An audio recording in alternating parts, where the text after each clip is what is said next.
ওহো, আপনি একদম সঠিক তথ্যটি নিতে এই ভিডিওটিতে ক্লিক করেছেন। তাই আমি বলবো পরবর্তী কয়েকটা মিনিট একটু মনোযোগ দিয়ে শুনুন, কারণ আজ আমরা এমন কিছু বিষয় নিয়ে কথা বলবো যা আপনার অনপ্যাসিভ জার্নিতে সব ধোঁয়াশা পরিষ্কার করে দেবে।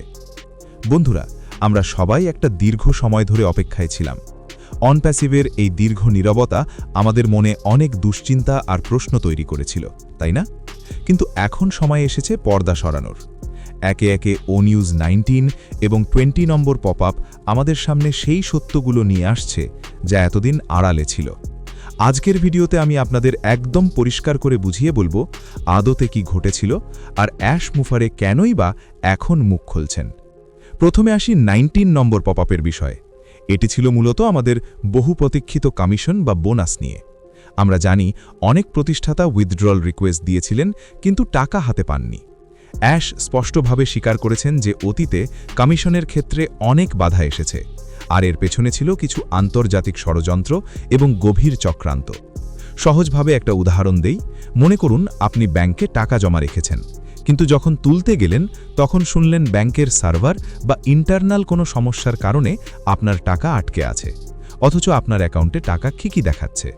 ঠিক এমনটাই ঘটেছিল আমাদের কমিশনের ক্ষেত্রে। অ্যাশ বলেছেন এর পেছনের আসল সত্যটা শিগগিরই সামনে আসবে, এবং এটি আমাদের সবার জন্য বেশ শকিং বা চমকে দেওয়ার মতো হতে পারে। এখন প্রশ্ন হলো, সমস্যাটা ঠিক কোথায় ছিল? এই উত্তরটাই লুকিয়ে আছে 20 নম্বর পপ আপে।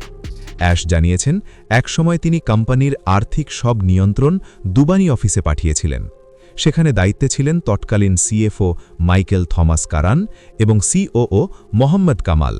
বিষয়টা এমন যেমন একটা বিশাল কারখানার মালিক কারখানার ক্যাশ বা সিন্দুকের চাবি ম্যানেজারের হাতে দিয়ে নিশ্চিন্তে থাকলেন যে ম্যানেজার সব ঠিকঠাক চালাবে, কিন্তু পরে দেখা গেল সেই সিন্দুকের চাবি বা হিসেব নিয়ে বড় কোনো গরমিল হয়েছে। অ্যাশ বলছেন তখন তিনি ভেবেছিলেন এই কাঠামোটি সঠিক, কিন্তু পরে দেখা যায় বাস্তবতা ছিল সম্পূর্ণ ভিন্ন। অনেকের মনে একটা ভয় ছিল, কোম্পানি কি তবে হাতছাড়া হয়ে গেছে? আমি আপনাদের আশ্বস্ত করছি 20 নম্বর পপ আপে অ্যাশ পরিষ্কার বলে দিয়েছেন যে তিনি এবং তার স্ত্রী এখনও কোম্পানির একমাত্র মালিক। এখানে একটা সুন্দর উদাহরণ দেওয়া যায়। মনে করুন আপনি আপনার বাড়ির দেখাশোনা করার জন্য কাউকে পাওয়ার অফ অ্যাটর্নি দিলেন যাতে সে রক্ষণাবেক্ষণ করতে পারে। এর মানে কিন্তু এই নয় যে আপনি তাকে বাড়িটি লিখে দিয়েছেন। মালিকানা আপনারই আছে। ঠিক একইভাবে মাঝখানে কিছু পাওয়ার কেবল কাজ চালানোর জন্য অন্যদের দেওয়া হয়েছিল, মালিকানা বদলের জন্য নয়। আপনারা হয়তো ভাবছেন, তবে ও কানেক্ট বা পেইড অ্যাপ্লিকেশন লঞ্চ হওয়ার পর কেন সমস্যা আরও বাড়ল? অ্যাশ জানিয়েছেন সিরিজের পরবর্তী অর্থাৎ দ্বিতীয় পর্বে তিনি এই রহস্যটাই ফাঁস করবেন। কিভাবে একটি অসাধারণ সাফল্যই উল্টো গভীর সমস্যার কারণ হয়ে দাঁড়ালো তা তিনি ধাপে ধাপে আমাদের জানাবেন। তিনি পরিষ্কার বলেছেন এই কথাগুলো কাউকে দোষ দেওয়ার জন্য নয়, বরং সত্যকে সবার সামনে আনার জন্য। তাই বন্ধুরা, ফেক নিউজ কিংবা মেসেঞ্জার গ্রুপ সহ হোয়াটসঅ্যাপ গ্রুপের কোনো গুজব শুনে একদম বিভ্রান্ত হবেন না। আসল তথ্য সরাসরি ওইএস পপ আপ এবং ভিক্টরি উইথ অ্যাশ থেকেই আসছে। পরের পর্বে আমরা জানব ও কানেক্ট লঞ্চের সময়ের সেই গোপন তথ্য।